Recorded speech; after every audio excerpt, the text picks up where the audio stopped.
નમસ્કાર મિત્રો, હું અલ્પા લાડાણી, ગર્ભ સંસ્કાર માર્ગદર્શક ધોરાજીથી આપ સર્વેનું હાર્દિક સ્વાગત કરું છું.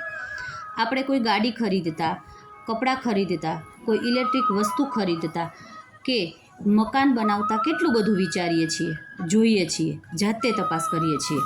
પરંતુ શું માતા પિતા બનતા પહેલાં, ઈશ્વરના અંશ અને આપણા વંશને આ દુનિયામાં લાવતા પહેલાં કશું વિચારીએ છીએ ખરા?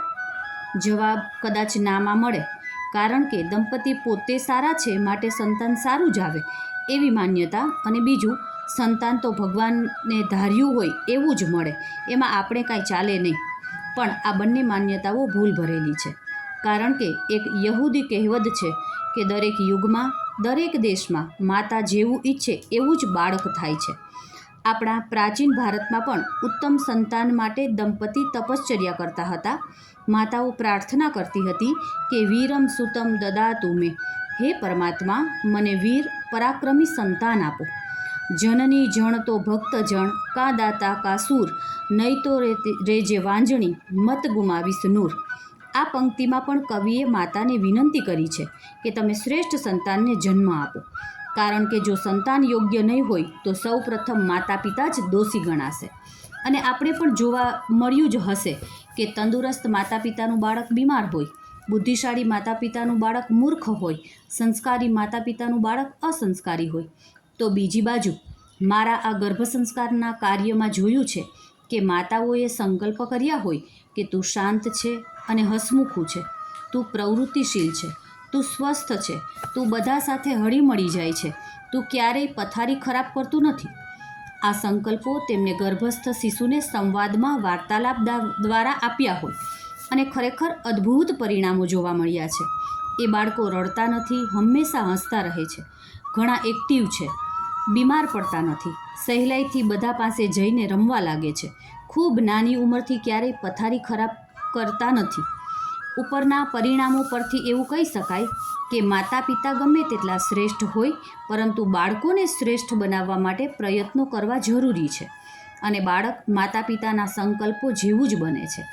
પરંતુ અત્યારે બને છે એવું કે જ્યારે કોઈ દંપતીને પૂછવામાં આવે કે તમારે કેવું સંતાન જોઈએ છે, તો જવાબ મળે કે રૂપાળું હોય, તંદુરસ્ત હોય, હોશિયાર હોય, ખૂબ પૈસા કમાય અને સમાજમાં ખૂબ માન મેળવે. ટૂંકમાં કહીએ તો બાહ્ય દેખાવ, ભણતર, ધન અને માન, આટલી જ કલ્પના વિચારી શકીએ છીએ. પરંતુ આપણી ચેતના તો બહુ જ સૂક્ષ્મ સ્તર પર કામ કરે છે. શરીર, પ્રાણ, મન, બુદ્ધિ અને આત્મા, આ 5 સ્તર પર પોતાની પસંદગી ખૂબ ઊંડાણપૂર્વક વિચારીને લખવી જોઈએ કે જેના દ્વારા બાળકનો અન્નમય કોષ, પ્રાણમય કોષ, મનોમય કોષ, વિજ્ઞાનમય કોષ અને આનંદમય કોષનો પંચકોષ વિકાસ ખૂબ સારી રીતે થઈ શકે. જેવી રીતે મકાન બનાવતા પહેલાં તેનો નકશો બનાવીએ છીએ, પ્રશ્ન પેપર તૈયાર કરતાં પહેલાં બ્લુ પ્રિન્ટ બનાવીએ છીએ, એવી જ રીતે બાળકને લાવતા પહેલાં તેનો વિઝ્યુલાઇઝેશન ચાર્ટ તૈયાર કરવો જોઈએ. કારણ કે બાળકનું માતાના શરીરમાં ગર્ભરૂપે આકાર ધારણ કરે એના પહેલાં માતા પિતાના ચિત્ત પ્રદેશ પર તેનો માનસપિંડ બનવાની શરૂઆત થઈ જાય છે. હકીકત તો એ છે કે જ્યારે દંપતીને પેલો વિચાર આવે કે અમારે એક બાળક જોઈએ છે, ત્યારથી જ બાળકનું બીજારોપણ માતા પિતાના ચિત્તમાં થઈ જાય છે. ત્યારબાદ માતાના શરીરમાં ભૌતિક આકાર ધારણ કરે છે.